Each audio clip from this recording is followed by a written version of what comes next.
అపోస్తులుడైన పౌలు హెబ్రీయులకు రాసిన పత్రిక 12వ అధ్యాయము మొదటి 2 వచనాలు చదువుకుందాం.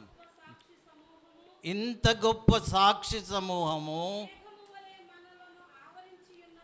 మేఘము వలె మనలను ఆవరించి ఉన్నందున మనము కూడా ప్రతి భారమును సులువుగా చిక్కులు పెట్టు పాపమును విడిచిపెట్టి విశ్వాసమునకు కర్తయు దానిని కొనసాగించు వాడనైనా యేసు వైపు చూచుచు మన ఎదుట ఉంచబడిన పందెములో ఓపికతో పరిగెత్తుదము. దేవుడి వాక్యం దీవించును గాక. అపోస్తులుడైన పౌలు రాసినట్టుగా ఈ హెబ్రీయులకు రాసిన పత్రికను మనం చెప్పుకుంటూ ఉంటాం. అక్కడ వ్రాయబడి ఉంది అపోస్తులుడైన పౌలు హెబ్రీయులకు రాసిన పత్రిక అని. 12వ అధ్యాయంలో ఇంత గొప్ప సాక్షి సమూహము అని మొదలు పెడుతున్నాడు. ఇంత గొప్ప సాక్షి సమూహము అనగా 11వ అధ్యాయమును కంటిన్యూ చేస్తున్నాడు. ఇక్కడ 11వ అధ్యాయంలో చెప్పబడినటువంటి సాక్షి సమూహమును ఇక్కడ ఆయన మరలా ప్రస్తావిస్తూ ఉన్నాడు. హెబ్రీయులకు రాసిన పత్రిక 11వ అధ్యాయంలో గొప్ప సాక్షి సమూహమును పరిశుద్ధాత్మ దేవుడు మనకు రాసి ఉంచాడు. విశ్వాస యోధుల యొక్క జాబితా ఆ 11వ అధ్యాయంలో వ్రాయబడి ఉంది. 11వ అధ్యాయం అంతా కూడా విశ్వాసులకు జాబితా. అబ్రాహాము మొదలుకొని మరి ఈ విశ్వాసుల పేర్లు వ్రాయబడినాయి. వారందరూ కూడా ఎలా ఉన్నారంటే ఒక సాక్షి సమూహముగా ఉన్నారు. వాళ్ళందరినీ పరిశుద్ధాత్మ దేవుడు ఈ హెబ్రీయులకు రాసిన పత్రికలో 11వ అధ్యాయంలో ఎందుకు గ్రంథస్థం చేయించాడంటే వారు సాక్ష్య జీవులు, వారి జీవితాలు సాక్ష్యంతో కూడినటువంటివి. ఎందుకు ఇవన్నీ వ్రాయబడినాయి అంటే మనకు సాక్ష్యార్థముగా ఉండటానికి, వారి సాక్ష్యము మనకి అవసరమై ఉన్నదని దేవుడు మళ్ళీ ప్రత్యేకముగా తీసుకొచ్చి హెబ్రీయులకు రాసిన పత్రికలో దాన్ని క్లుప్తముగా వివరించుకొచ్చాడు. వారి సాక్ష్యము వలె మన సాక్ష్యం ఉండాలని, వారి జీవితము వలె మన జీవితం ఉండాలని ఆ 11వ అధ్యాయం యొక్క ఉద్దేశాన్ని 12వ అధ్యాయంలో పౌలు గారు తెలియచేస్తుండ్రు. ఇంత గొప్ప సాక్షి సమూహము, ఆ సాక్షి సమూహము 11వ అధ్యాయంలో మనకు కనబడుతూ ఉంది. మేఘము వలెను ఆవరించి ఉన్నందున మనము కూడా ప్రతి భారమును సులువుగా చిక్కులు పెట్టు పాపమును విడిచిపెట్టి, సులువుగా చిక్కులు పెట్టు పాపమును విడిచిపెట్టి. పాపం ఎప్పుడు కూడా సులువుగా చిక్కులు పెడుతూ ఉంటుంది. సులువైన విధానములో మనము పాపవస్తులం అవుతూ ఉంటాం. పాపము సాతానుడు ఎప్పుడు కూడా సులువైన విధానములో చిక్కులు పెడుతూ ఉంటాడు, సులువుగా చిక్కులు పెడతా ఉంటాడు. షార్ట్ వేలో టెంప్టేషన్స్, పెద్ద పెద్ద వాటినైతే మనం జయించగలం. ఓ పెద్ద శోధన వచ్చిందనుకోండి జయించేస్తాం. ఎందుకంటే దేవుని మందిరంలో 3 దినాలు 4 దినాలు ప్రార్థన చేసుకుంటే we can canker that sin. మనం ఎవరైనా పెద్ద పాపాన్ని జయించగలం కానీ చిన్న పాపాలని జయించలేం. ఈ పెద్ద పాపాల సంఖ్య కంటే ఈ చిన్న పాపాల సంఖ్య ఎక్కువగా ఉంటుంది మన జీవితంలో. పెద్ద పాపాలు నరహత్యల జోలికి వెళ్ళడం, వ్యభిచారాల జోలికి వెళ్ళడం, దొంగతనాల జోలికి వెళ్ళడం, ఇవన్నీ పెద్ద పెద్ద పాపాలు మన దృష్టిలో. అసులువుగా చిక్కులు పెట్టే పాపం ఏంటో మనం జయించాలి, తెలుసుకోవాలి. అటువంటి వాటిని జయించుతూ ముందుకు వెళ్ళిన వాడే నిజ క్రైస్తవుడు. ఆమేన్. చిక్కులు పెట్టు పాపమును విడిచిపెట్టి, మనం పాపమును విడిచిపెట్టాలి.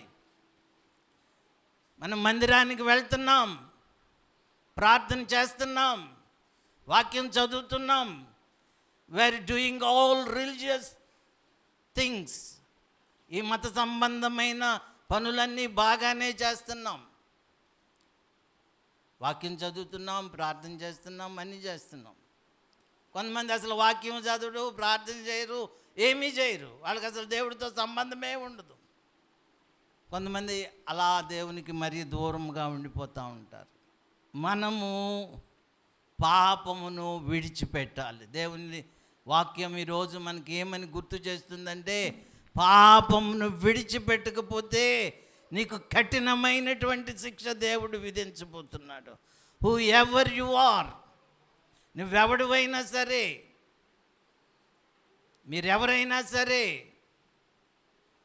పాపమును విడిచిపెట్టాలి. ఏ పాపం అంటే సులువుగా చిక్కులు పెట్టే పాపము, ఈజీలీ టెంప్ట్ అయిపోయే పాపము.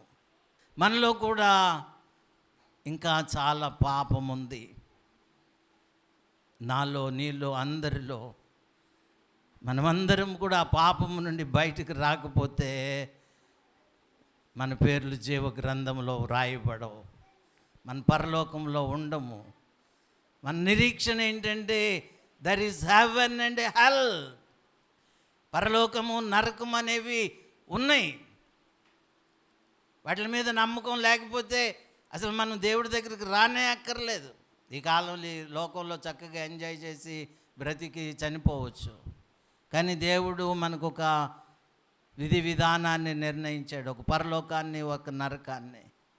నీకు పరలోకానికి చేర్చే మార్గమే దేవుని సన్నిధి. దేవుని సన్నిధిలో, దేవుని వాక్యము ద్వారా నువ్వు పరలోక రాజ్యానికి చేర్చబడే మార్గము దేవుడు తెలియచేస్తూ ఉంటాడు. నువ్వు ఆ మార్గంలో నడవగలిగితే నీ జీవితము ధన్యమవుద్ది. సులువుగా చిక్కులు పెట్టే పాపమును దయచేసి మనము విడనాడాలి, గుర్తించాలి. ఏ పాపము మనల్ని సులువుగా చిక్కులు పెడుతుంది, ఏ పాపము మనల్ని శోధనలో పడేస్తుంది, ఏ పాపము మనల్ని భ్రష్టులుగా చేస్తుంది. ఆ సులువుగా చిక్కులు పెట్టే పాపాన్ని మనము దేవుని దగ్గర ఒప్పుకుందాము, క్షమాపణ పొందుకుందాము, దేవుడు అనుగ్రహించే రక్షణను పొందుకుందాం. మన నిత్య జీవితంలో భయము కలిగి జీవిద్దాం, భక్తి కలిగి జీవిద్దాం, యథార్థంగా జీవిద్దాం, దేవునికి నమ్మకంగా జీవిద్దాం, దేవుని యొక్క కృపను పొందుకుందాం. నువ్వు సులువుగా చిక్కులు పెట్టే పాపంలో పడకుండా ఉండాలంటే నువ్వు రెండు పనులు చేయాలి. ఒకటి, మందిరంలో 1,00,000 రూపాయలు ఇవ్వాలి, మందిరంలో ఒక ఏసీ పెట్టాలి, లేకపోతే ఇంకోటి చేయాలి, లేకపోతే గొప్ప గొప్ప కార్యాలు ఇవ్వమని దేవుడు అడగట్లేదు. You do 2 things. Every day you read your Bible. ప్రతిరోజు నీ బైబిల్ చదవండి. Every day you pray. ఈ 2 అనుభవాలు లేనాడు సులువుగా పాపం చేసేస్తాడు. మనలో బాగా బైబిల్ చదివే అలవాటు చాలామందికి తక్కువగా ఉండి ఉంటుందని నేను అనుకుంటాను. చదవడం కంటే ముఖ్యంగా ధ్యానించాలి, ప్రార్థన చేసే అనుభవము.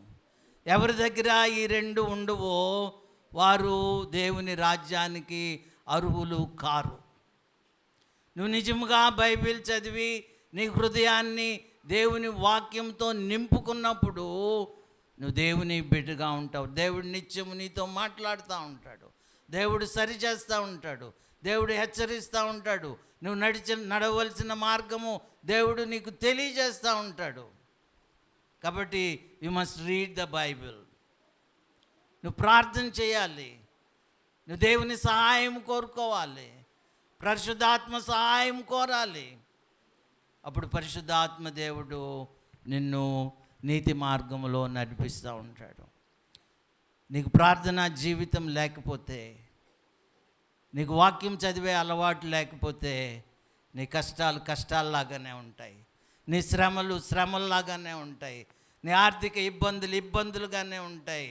నువ్వెన్నటికీ వర్ధిల్లలేవు, నువ్వెన్నటికీ వర్ధిల్లలేవు. నువ్వు కృపా మినిస్ట్రీ సంఘానికి రా, లేకపోతే ఇంకేదన్నా సంఘానికి వెళ్ళు, ఇంకేదన్నా స్వస్థత మీటింగ్కి వెళ్ళు, ఇంకెక్కడికన్నా వెళ్ళు, బొంబాయి వెళ్ళు, అమెరికా వెళ్ళు, where ever you go, you cannot enter in to the Kingdom of God.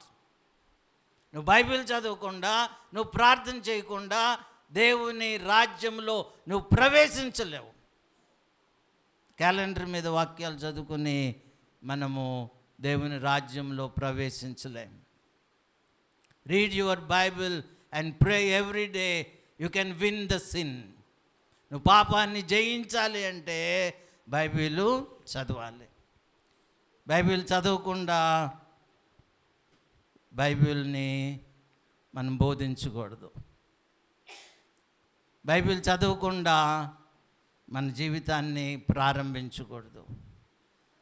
నువ్వెందుకు నీ ఆర్థిక పరిస్థితుల్లో నుండి, నువ్వెందుకు నీ పేదరికంలో నుండి, నువ్వెందుకు నీ సమస్యల్లో నుండి బయటికి రాలేకపోతున్నావంటే, ఆ బంధకాల నుండి బయటికి రాలేకపోతున్నాడంటే దేవుడు నీ హృదయంలో లేడు.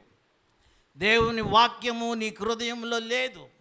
నువ్వు బైబిల్ చదువు, దేవుని వాక్యము వినవు, ప్రార్థన చేయవు, ఏమీ చేయవు, కానీ దేవుని యొక్క కృప నీ మీద సమృద్ధిగా ఉండాలి. దేవుడు నీ సమస్యలన్నీ పరిష్కరించేసేయాలి. దేవుడు నీకు మంచి ఆరోగ్యం ఇచ్చేసేయాలి. నీకు దేవుడు అన్ని మేళ్ళు చేసేసేయాలి.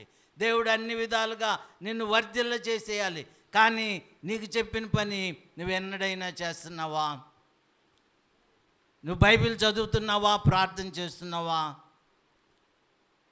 దేవుని వాక్యము ఎంత శ్రద్ధగా చదువుతున్నావు? దేవుని వాక్యము చదువుతున్నప్పుడు అది నా కొరకే అని నువ్వు చదువుతున్నావా? మనం బైబిల్ అటు చదువుతామంటే న్యూస్ పేపర్ చదివినట్టు చదువుతూ ఉంటాం. నవలు చదివినట్టు చదవకూడదు, బైబిల్ని న్యూస్ పేపర్ చదివినట్టు చదవకూడదు, టీవీలో న్యూస్ చూసినట్టు చూడకూడదు. దేవుని వాక్యాన్ని జాగ్రత్తగా చదవండి. అప్పుడు దేవుడు మీతో నిశ్చయంగా మాట్లాడతాడు. నువ్వు ప్రార్థన చేయండి, దేవుడు నీకు జవాబిచ్చి నీ ప్రతి సమస్యని. ఇక్కడ చాలామంది చాలా కాలం నుంచి వస్తున్నారు, కానీ వారిలో దేవుని కార్యాలు చూడలేకపోతున్నాం, దేవుని దీవెనలు చూడలేకపోతున్నాం, ఆ రక్షణ చిహ్నాలను చూడలేకపోతున్నాం. ఎందుకంటే మీరు దేవుని కృపలో, దేవుని జ్ఞానంలో ఇంకా ఎదగట్లేదు, దేవుని యొక్క భయంలో మీరు ఎదగట్లేదు. ఈరోజు తప్పనిసరిగా మీరు దేవుని భయపడాలని ఒక నిర్ణయం తీసుకొని, నువ్వు ఆశీర్వదించబడాలా, నీ కుటుంబం ఆశీర్వదించబడాలా, నీ కుటుంబంలో ఉన్న సమస్యలు పోవాలా, నీ సమస్య ఏంటో దేవుని దగ్గర చెప్పుకున్నప్పుడు దేవుడు వాటిని తీరుస్తాడు. వాక్యం చదవాలి, ప్రార్థన చేయాలి, రెండిటికి ప్రాధాన్యత ఇవ్వాలి. అప్పుడు దేవుడు నీ హృదయంలో నివసిస్తాడు, నీ శరీరానికి ఆరోగ్యం ఇస్తాడు. ఎవరైతే ప్రతినిత్యము దేవుని వాక్యం చదివి ఆ వాక్యాన్ని వారి హృదయంలో దాచుకుంటారో వారి సర్వ శరీరమునకు ఆరోగ్యం ఇస్తానని దేవుడు వాగ్దానం చేస్తున్నాడు. Hallelujah. If you want health really, నువ్వు చేయవలసిన పని ఏంటంటే దేవుని వాక్యం చదువు. సామెత గ్రంథము 4వ అధ్యాయంలో చెప్పబడిన నీ మాటలు, అవి నా మాటలు నీ హృదయంలో భద్రముగా దాచుకునే ఎడలా నీ సర్వ శరీరమునకు ఆరోగ్యము కలుగుతుందని దేవుడు చెప్తున్నాడు. నీ సమస్యలు పోవాలా, నీ ఆర్థిక ఇబ్బందులు పోవాలంటే దేవుని వాక్యమే సమాధానం ఇస్తుంది.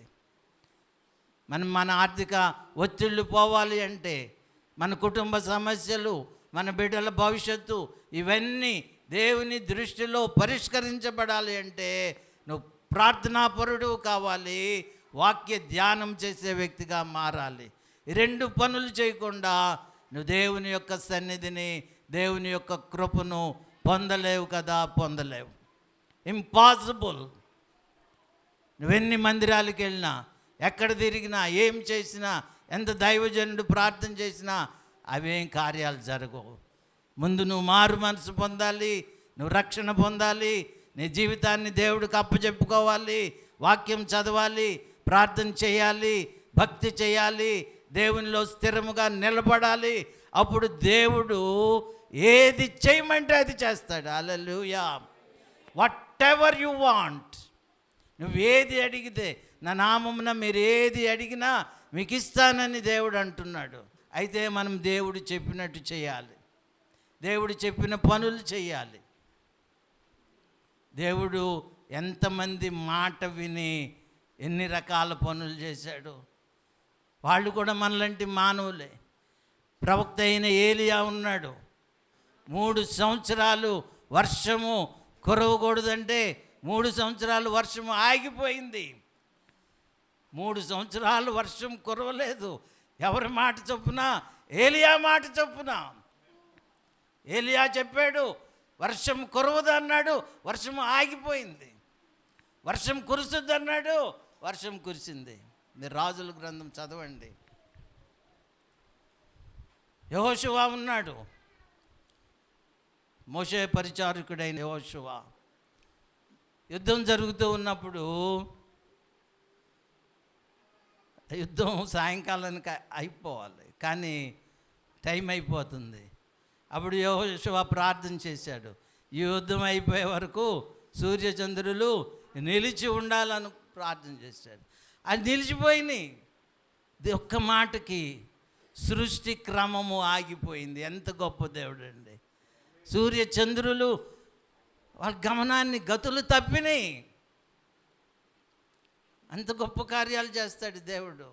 A simple prayer, a simple prayer can make great things.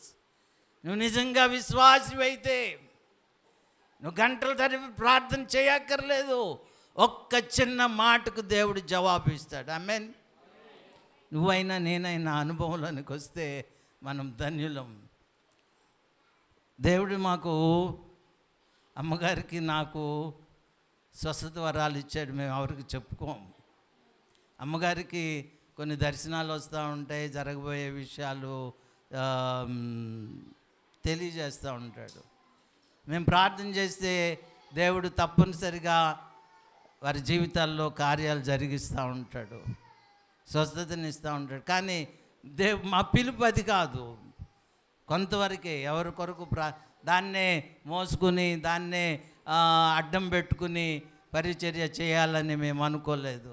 దేవుడు స్వస్థత వరం ఇచ్చారు కదా అని దాన్ని దుర్వినియోగం చేసేవాళ్ళు చాలామంది ఉన్నారు ఈ నేటి సమాజంలో. కానీ దేవుడు మమ్మల్ని ఆయన కృప చొప్పున ఎవరికి ప్రార్థన చేస్తామో, ఎవరైతే మా ప్రార్థనలు యందు విశ్వాసం ఉంచారో వారు తప్పనిసరిగా మేలు పొందారు. అది మీ హృదయాలకి తెలుసు, ఇక్కడ మానేసిన వాళ్ళ హృదయాలకి తెలుసు, చాలామందికి తెలుసు. కాబట్టి ప్రార్థనకి అంత ప్రాధాన్యత ఉంది. దేవుని బిడ్డలు ప్రార్థన చేస్తే దేవుడు వెనుక మానడు. కాబట్టి మనం ప్రార్థన చేద్దాం. ఈనాటి నుండి మీరు ఓపెన్ యువర్ బైబిల్స్, మీరు బైబిల్ తెరిచి దయచేసి చదవండి. రోజుకు ఒక 10 నిమిషాలు చదవండి. రోజుకి ఒక అధ్యాయం చదవండి. It will become your habit. అది మీకు అలవాటు అయ్యేంత వరకు రోజు చదవండి. మొదట్లో చాలా కష్టంగా ఉంటుంది. ఒక 5 వచనాలు చదవటం అంటే చాలా కష్టంగానే ఉంటుంది. ఒక అధ్యాయం చదవటం అంటే, ఇంకా పెద్ద పెద్ద పుస్తకాలు ఒక నైట్లో చదివి రాసేవాళ్ళు. పరిశుద్ధ గ్రంథం అలాంటిది కాదు సుమా. ఒక నైట్లో పూర్తి చేస్తే నీకేం అర్థం కాదు. నువ్వు దాన్ని ప్రార్థనాపూర్వకంగా చదవాలి. నువ్వు బైబిల్ చదువుతూ ఉంటే దేవుడు నీకు మేలు చేయటం ప్రారంభిస్తాడు. ఆమేన్. మీకు మేలు ఎందుకు జరగట్లేదంటే నువ్వు బైబిల్ చదవట్లా. నువ్వెందుకు మేళ్ళను అనుభవించలేకపోతున్నావంటే నువ్వు నిజంగా ప్రార్థన చేయట్లా, విశ్వాసం ఉండి ప్రార్థన చేయట్లా, బైబిల్ చదవట్లా. మీ మనసాక్షికే తెలుస్తుంది మీరు బైబిల్ చదువుతున్నారా లేదా. ఊరికనే నామకంగా చదవకండి, ధ్యానం చేసి చదవండి. దేవుడు మీకు సహాయం చేస్తాడు. If you read your Bible, if you pray every day, నువ్వు బైబిల్ చదివి ప్రార్థన చేస్తే దేవుడు నీకు గొప్ప కార్యాలు చేస్తాడు. నువ్వు 30 రోజులు క్రమంగా బైబిల్ చదివి 30 రోజులు క్రమంగా ప్రార్థన చేస్తే నువ్వు దేవుని సన్నిధిలో అద్భుతాలు చూస్తావు. 30 దినాలు దేవుని మందిరంలో, దేవుని మందిరం అంటే ఇదే కాదు, దేవుని సన్నిధిలో నువ్వు ప్రార్థన చేసి పట్టుదలతో వాక్యం చదివితే గాడ్ మేక్ ఎవ్రీథింగ్ పాసిబుల్.